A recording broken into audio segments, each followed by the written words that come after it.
my outlook for the world markets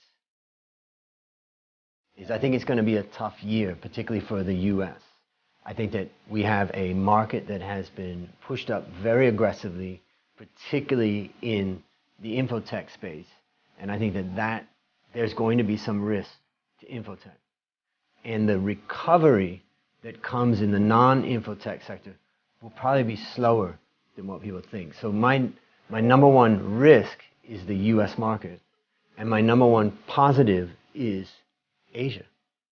Because the markets aren't cheap, there's inherent growth, and COVID has passed through Asia much more than, let's say, what the U.S. is dealing with now. So I would say overall, it's not going to be a great year, but if I look at equity allocations, I would be more tilted towards Asia than towards the global market, or let's say the developed market like the U.S.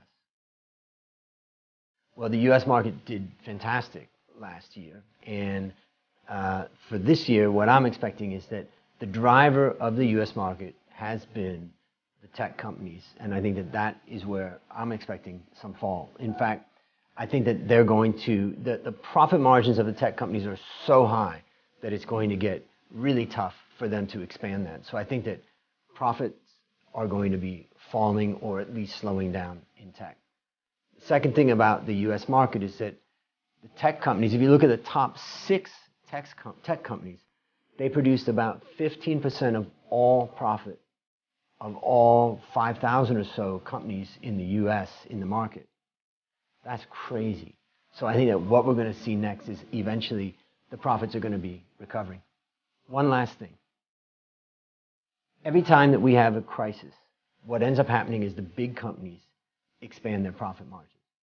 So I do think that we still are going to see big companies do well relative to small. But the small have underperformed for a while. We will see some turnaround. But the profit margin expansion happens at the big companies, as we've already seen, and I think it will probably continue.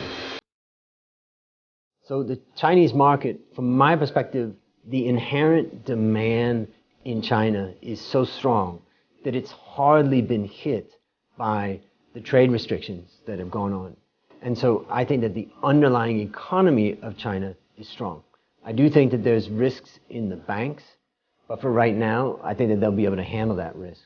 So from the stock market perspective, from my perspective, I see the Chinese market still, it looks attractive and not expensive, and inherent growth is pretty strong. I think the main thing about the Chinese market is the volatility.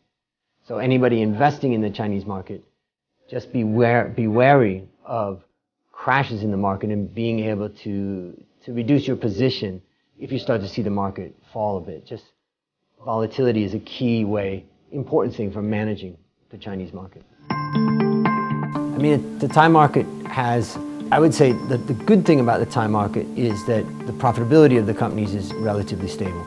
We also are seeing the consolidation of the bigger companies getting a lot more business.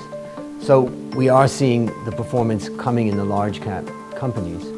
And I would say that this year, I'm not expecting that we're going to see a huge, I think that there's other regional markets that look interesting to me compared to Thailand. So it'll be a good year. I don't think it'll be a bad year, but it's not going to be a great year, in my opinion, in the Thai market.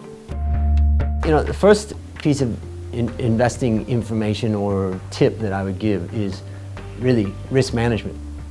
I think the biggest thing that people miss all the time is when to sell, when to reduce a position. And I've looked at it for years, I've been involved with it for years, and I would just say that there's nothing wrong when something starts to go down. You don't have to reduce your full position, but consider reducing a portion of that position and then save that money for when you see the momentum. Momentum is a major factor, that's a positive factor for investing. So don't miss the momentum.